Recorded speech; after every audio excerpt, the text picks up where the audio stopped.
This seems like an incredibly good opportunity to talk about political violence in our country and the precarious tipping point we've reached as a society. The fatal shooting of Charlie Kirk marks yet another instance of politically motivated killing in the United States this year. It's part of an increasing trend of violence, hate, and, quite frankly, incendiary rhetoric. In the wake of this shocking event, the aggressively opposing sentiments that have become common these days are clearer than ever. On social media, you can find people on the left reveling in Charlie Kirk's death, suggesting he got what he deserved because of the brand of politics he practiced, because of his incendiary rhetoric. That's despicable, and don't do it.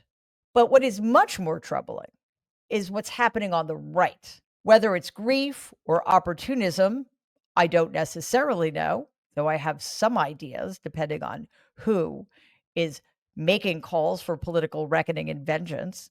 But they're also talking about this event bringing the country to the brink of a civil war.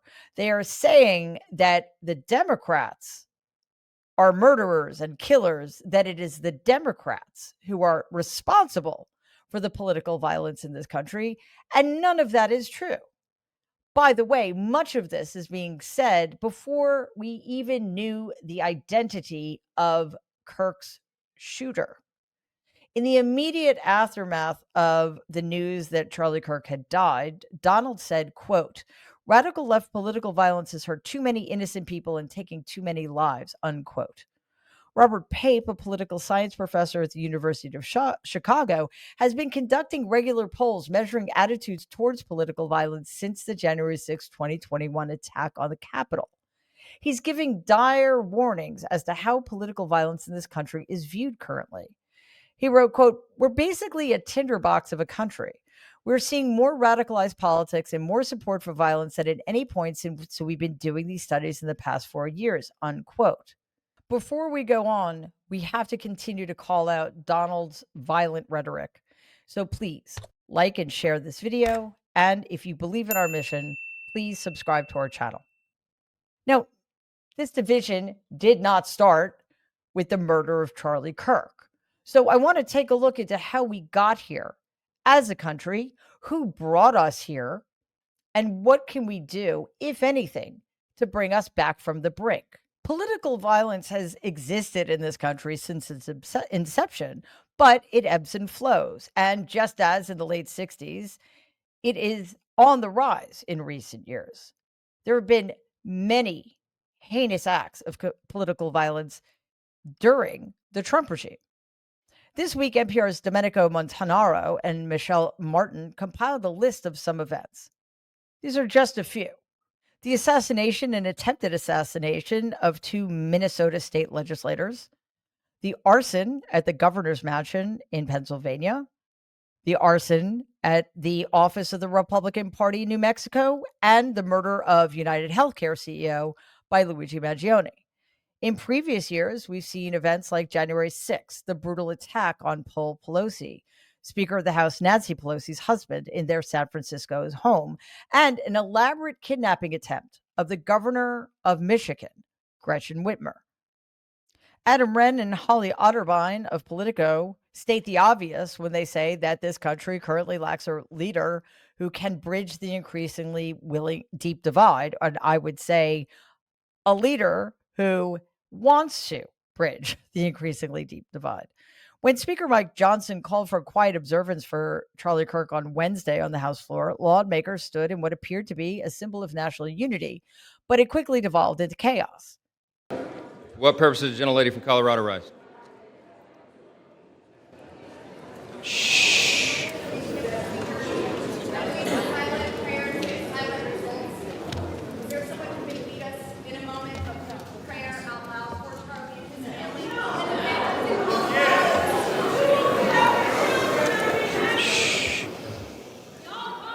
Let's wait a minute. The House will be in order. The House will be in order. Shh. The House will be in order. Shh.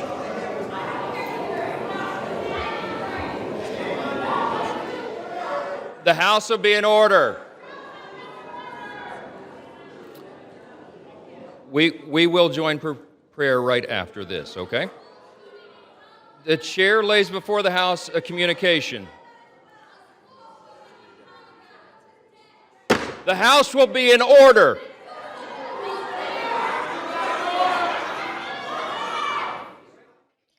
What exactly was going on there? Well, Representative Lauren Boebert, a Republican of Colorado, asked for a prayer to be said in Kirk's memory, and that led to Democrats jeering and claiming that Republicans had ignored another school shooting that happened the same day Kirk was shot. And then Representative Anna Paulina Luna, Republican from Florida, seemed to accuse Democrats of causing the violence. A Democrat responded, pass some gun laws. A couple of things here. First of all, nobody, as I said, should be celebrating the death of Charlie Kirk. This is a man who was exercising his First Amendment rights and he was killed in cold blood. That should not be celebrated, and neither should the person who murdered him. I do not believe, however, that Charlie Kirk, who was part of the reason this country is so divided and that political violence is on the rise, deserves a moment of silence in the House of Representatives. Maybe I'm wrong. And if all Democrats went along with it and that's what Republicans wanted, so be it. However, there is still, last I checked, a separation of church and state in this country. Why are they praying on the House floor at all? Maybe I'm missing the point. But here's the thing. Even if I'm wrong about that, although I'm pretty sure I'm not, there were no prayers said on the House floor for the assassinated Democratic lawmaker in Minnesota.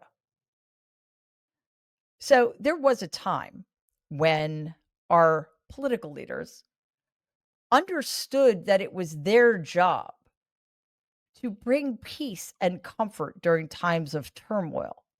Now we have in place people like Donald Trump, Mike Johnson, and others, JD Vance, for example, who see it as their mission not to bring peace and comfort, not to turn down the heat, but to throw gasoline on a fire they made. When Martin Luther King Jr. was assassinated, Robert F. Kennedy spoke peace to a crowd in Indianapolis who had been rioting prior to that. This is what Kennedy said, quote, "We can do well in this country. We must tame the savageness of man and make gentle the life of this world," unquote. Can you imagine Donald Trump saying anything remotely like that? No. Instead, he essentially blamed the Democrats for political violence in this country. He blamed them for unhinged rhetoric that, quite frankly, they do not traffic in.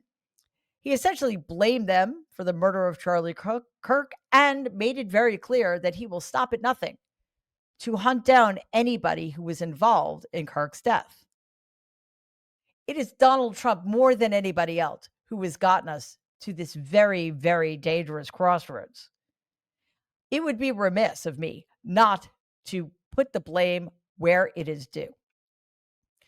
Donald and his violent rhetoric have been spurring violence and division since he entered the race for the Republican Party's nomination back in 2015.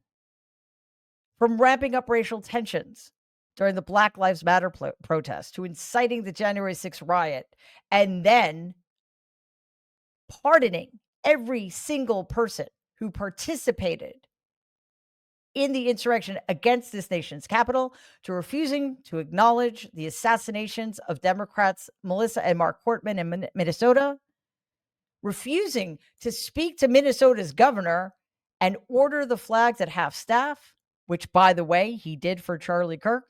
Donald is directly responsible for much of the divisiveness, anger, and violence in this country. He gives people permission to be their worst selves. He makes it clear that there is an us and a them. And the us is anybody who supports him unquestioningly, who is 100% loyal to him and who expects nothing in return. The them is anybody who stands up to him, speaks out against him, or even disagrees with him or fails to vote for him. It is impossible under such circumstances when the President of the United States of America has categorized us as enemies or friends to get beyond this point. And we will never get beyond this point if we aren't very honest about how we got here. Again, Charlie Kirk did not deserve to be murdered for his views, no matter how vile they might have been. But we need to be honest about this too. His rhetoric was violent, it was incendiary, and it was provocative, and it was all of those things intentionally. He was a racist, he was a misogynist, and he was worse. He was a man who believed that he could accrue power, just as Donald had, by dividing us and attacking people who were the most vulnerable among us. We won't solve anything if we whitewash how we got here and who contributed to the state of violence we are currently experiencing. We will never heal if we allow the people who got us to this point off the hook. Having that conversation is not at all to suggest that anybody deserves to be murdered for their views. It is, however, vitally important we point out that sometimes those views create the conditions in which the violence happens. Please take a second and like and share this video. It'd be awesome if you could subscribe to the channel. If you're listening to us in podcast form, please follow us and give the show a 5-star rating because it really does help other people find our content. Thanks.